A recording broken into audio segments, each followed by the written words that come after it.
Now, I don't understand this at all because Acebeam calls their H16 an outdoor headlamp. But if you slide it out of the rubberized housing and headband, all of a sudden we have a 90-degree flashlight that powers up to 1,000 lumens, that sports a bidirectional removable pocket clip, a base that not only allows it to freestand, but also is magnetized and doesn't run on an integrated battery and is bi-fuel compatible. So is this one of the most thought out multi-role illumination devices ever constructed, or just a hot mess of features and functions that are not executed well? Well, having bought this light a few months back, taken it on a multi-day backpacking trip with my boys recently as a dedicated headlamp, done home projects, EDC'd it as a pocket flashlight, and everywhere in between, I'm gonna share with you my experience, what I've seen, where it works, maybe where it doesn't, to help you better determine if this Acebeam H16 is the perfect light for you, or it's better to pass on. So if you're new to the channel, welcome. I'm Aaron, this is Gideonstactical. Let's dive in and illuminate this light. Now, I want to begin by ditching the head strap altogether. We'll circle back to that a little bit later, but I think a lot of you are going to be more interested in the pocket carry and the magnetization work light, kit light side of things.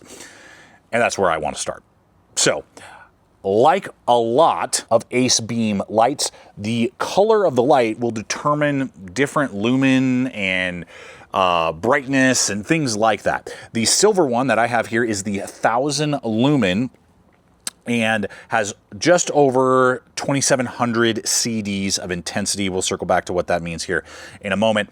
If you go with the other color combinations, it goes down to about 650 lumens and even lower, like 1,800 and some change CDs. So just be aware of that. Color on the body does matter for the power output on the lumen and candela side, and the K factor. This is 6,500 K light, whereas the other ones I believe are 5,000. What I really like is the bidirectional pocket clip, but you can actually, unlike some, disconnect it and swap it and actually do an ultra deep ride with the lens being inside your pocket versus sticking outside of your pocket, which is just a cool feature to have. I think it's a unique touch.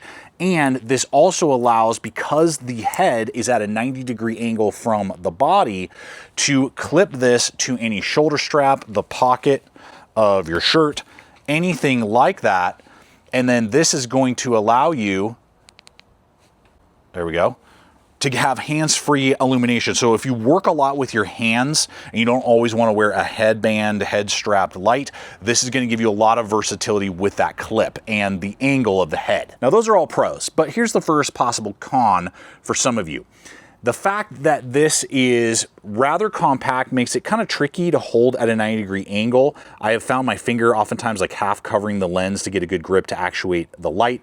And the switch, though works well and, you know, like engages, the programming of the light is a little bit tedious for me for quick actuation. If you hold down the light for a period of time, it'll go to the moonlight setting, the one of the 6 settings that are there, which is 5 lumens. And then you have to double tap once the light is on, and that will give you turbo, that 1,000 lumens, and it will gradually go down to the high setting. So there's a, a tapering with any light. That's what happens. Down to, I believe, just over 300 lumens on high. But then you have to do these like different cycles and hold, and then you click on, and then you hold it to cycle through your 3 main, like medium, high, or low, medium, high. So there's a lot of different like actuations you need to do.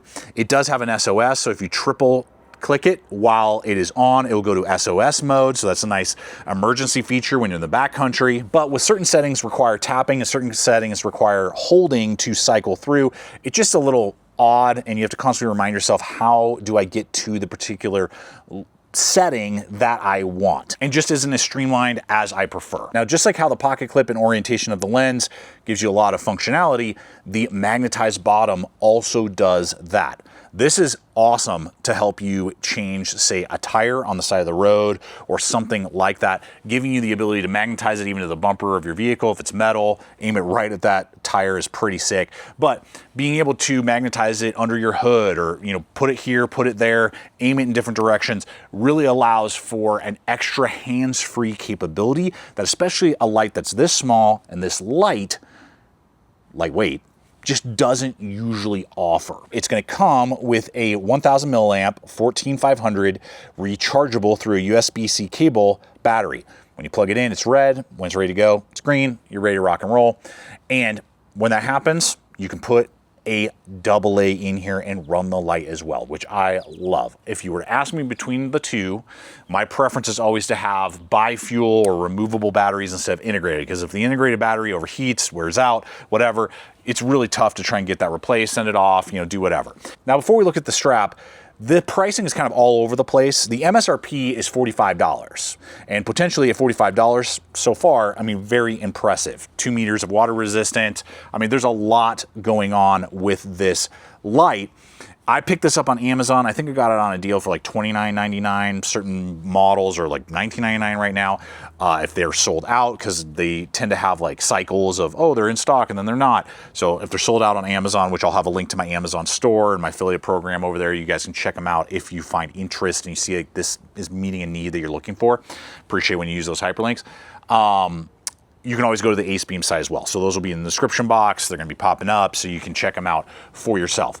Now, but under 50 bucks for all these features, I mean, and everything included, you know, you don't have to go buy a headlamp strap separately. Pretty crazy. Now, the headlamp strap itself, it's not an afterthought. I mean, they are kind of, again, saying that this is first a headlamp, second, all these other things. I think it's almost reverse. I mean, we got so much versatility out of this, outside of just some wonkiness of getting to learn the actuation of the buttons. But this is a nice, overbuilt, rubberized mold right here that you don't have to take the pocket clip off to feed through, and then that mounts really nicely to the bill. You had them running in some footage of our recent backpacking trip where I was using this. So you can orientate it. It's not going to, even if you're running, like, it's not going to shift and go up and down. The rubber really grabs the housing of the light, and then you can shift it. It has a rubberized kind of clear backer on the headband, so it's not going to slide off your clothing if it's like slick nylon, or even if you were to wrap this around potentially like a work helmet or some sort of helmet, this would be able to, like a bike helmet maybe, or skating helmet, something like this is going to, or rock climbing helmet, you know, this is going to grab onto that, and it has that much extra. I don't know what that would be. I'd call that 4 inches of extra to go around my main, like my head with a hat on. So, I mean, that gives you a lot of versatility there. And again, all included in the package.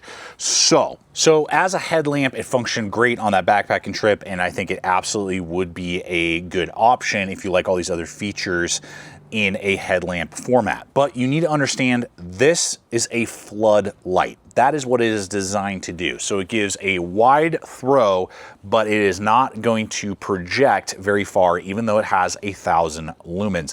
And that's because of the less than 3,000 CDs, the intensity. So it'll easily flood a campsite or a garage or a work area. But if you need to see distance, this is not a great light for that. As an example, this TAC AA 2.0 that I previously reviewed, I'll link that video if you're looking for like a dedicated EDC flashlight. This is probably the better option because this has 32,000 plus CDs. So the intensity is far more focused. This can throw 3 times as far, over 300 meters, whereas this is about 100 meters in distance. So this is significantly more focused, more projected, and functions just better as a dedicated EDC light. So where does the H16 fit for me? Well, it's kind of like a kit light, kind of this jack of all trades. Think of like a multi-tool of a flashlight versus a singular dedicated headlamp or pocket light. It's kind of trying to do all things.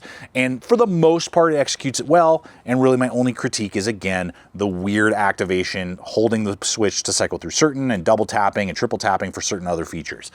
Aside from that, and if you can get over that, the value, the performance, the features is kind of out of this world. But I want to know from you guys, what do you think? Do you like this idea of the multi-versatility, or are you more of a dedicated, give me an EDC flashlight and then give me a separate headlamp? Till next time, I invite you to subscribe, check out the other video popping up, putting up new content and new reviews every single week for you guys, giving you feedback so you know what to expect out of your tools. And until next time, always remember to stay equipped, stay prepared, and I'll see you out there.